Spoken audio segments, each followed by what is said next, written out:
Chapter 12. Now the Philistines gathered together all their armies to Aphek, and the Israelites pitched by a fountain which is in Jezreel. And the lords of the Philistines passed on by hundreds and by thousands, but David and his men passed on in the rear guard with Achish. Then said the princes of the Philistines, "What are these Hebrews doing here?" And Achish said unto the princes of the Philistines, "Is not this David, the servant of Saul the king of Israel, who has been with me these days, or these years? And I have found no fault in him, since he fell unto me unto this day." And the princes of the Philistines were angry with him. And the princes of the Philistines said unto him, "Make this man return, that he may go again to his place which you have appointed him, and let him not go down with us to battle, lest in the battle he be an adversary to us. For with what should he reconcile himself unto his master? Should it not be with the heads of these men? Is not this David, of whom they sang one to another in dances, saying, Saul slew his thousands, and David his 10,000s? Then Achish called David and said unto him, "Surely, as the Lord lives, you have been upright, and your going out and your coming in with me in the host is good in my sight, for I have not found evil in you since the day of your coming unto me unto this day. Nevertheless, the Lord's favor you not. Wherefore, now return, and go in peace, that you displease not the lords of the Philistines." And David said unto Achish, "But what have I done? And what have you found in your servant, so long as I have been with you unto this day, that I may not go fight against the enemies of my lord, the king?" And Achish answered and said to David, "I know that you are good in my sight, as an angel of God. Notwithstanding, the princes of the Philistines have said, He shall not go up with us to the battle.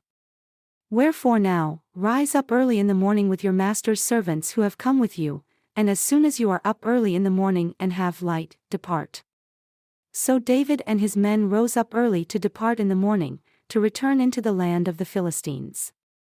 And the Philistines went up to Jezreel.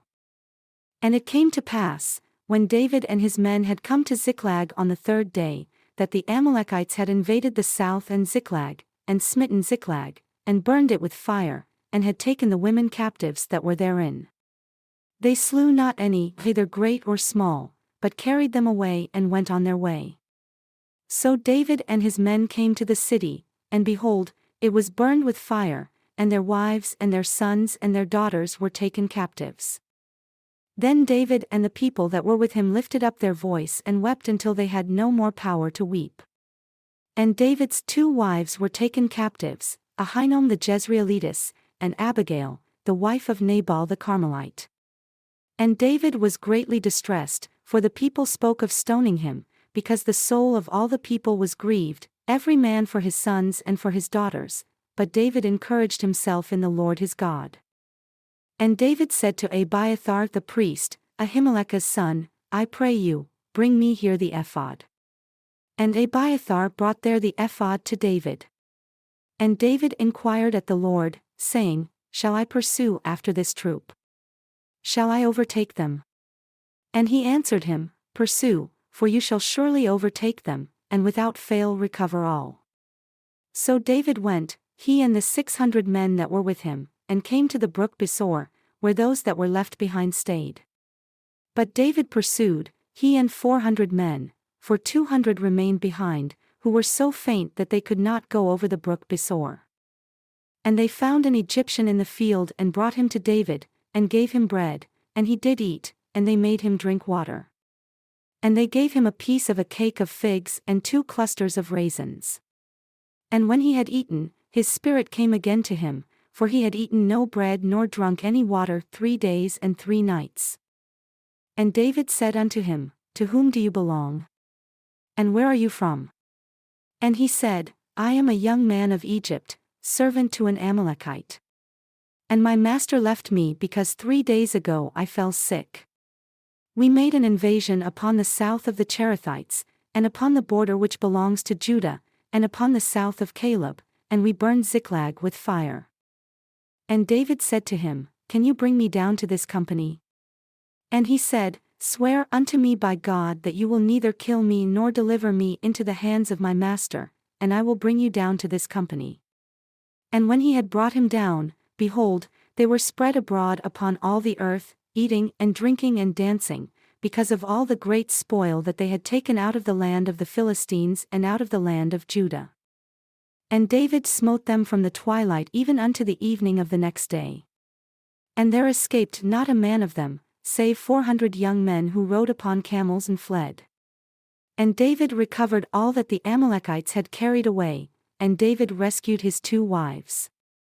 And there was nothing lacking to them, neither small nor great, neither sons nor daughters, neither spoil, nor anything that they had taken to them. David recovered all.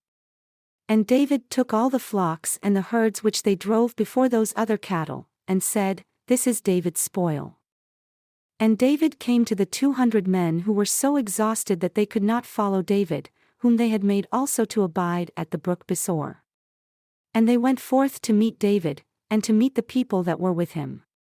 And when David came near to the people, he saluted them. Then answered all the wicked men and men of Belial of those that went with David, and said, Because they went not with us, we will not give them any of the spoil that we have recovered, save to every man his wife and his children, that they may lead them away and depart. Then said David, You shall not do so, my brethren, with that which the Lord has given us, who has preserved us and delivered the company that came against us into our hand. For who will listen unto you in this matter? But as his part is that goes down to the battle, so shall his part be that tarries by the stuff, they shall part alike. And it was so from that day forward, that he made it a statute and an ordinance for Israel unto this day. And when David came to Ziklag, he sent of the spoil unto the elders of Judah, even to his friends, saying, Behold, a present for you of the spoil of the enemies of the Lord, to them who were in Bethel, and to them who were in South Ramoth, and to them who were in Jattir, and to them who were in Aroer, and to them who were in Siphmoth, and to them who were in Eshtemoa, and to them who were in Rasel. And to them who were in the cities of the Jerahmeelites, and to them who were in the cities of the Kenite, and to them who were in Hormah, and to them who were in Chorashan, and to them who were in Athach, and to them who were in Hebron, and to all the places where David himself and his men were accustomed to haunt. Now the Philistines fought against Israel, and the men of Israel fled from before the Philistines and fell down slain in Mount Gilboa. And the Philistines followed hard upon Saul and upon his sons. And the Philistines slew Jonathan, and Abinadab, and Malchishua, Saul's sons. And the battle went heavy against Saul, and the archers hit him, and he was severely wounded of the archers. Then said Saul unto his armor-bearer, Draw your sword and thrust me through with it, lest these uncircumcised come and thrust me through and abuse me. But his armor-bearer would not, for he was sorely afraid. Therefore Saul took a sword and fell upon it. And when his armor-bearer saw that Saul was dead, he fell likewise upon his sword and died with him. So Saul died, and his 3 sons, and his armor-bearer, and all his men, that same day together. And when the men of Israel that were on the other side of the valley, and they that were on the other side of Jordan, saw that the men of Israel fled, and that Saul and his sons were dead, they forsook the cities and fled. And the Philistines came and dwelled in them. And it came to pass on the next day, when the Philistines came to strip the slain, that they found Saul and his 3 sons fallen in Mount Gilboa. And they cut off his head and stripped off his armor, and sent into the land of the Philistines round about to publish it in the house of their idols and among the people. And they put his armor in the house of Ashtaroth, and they fastened his body to the wall of Bethshan. And when the inhabitants of Jabesh Gilead heard of that which the Philistines had done to Saul, all the valiant men arose and went all night, and took the body of Saul and the bodies of his sons from the wall of Bethshan, and came to Jabesh and burned them there. And they took their bones and buried them under a tree at Jabesh, and fasted 7 days.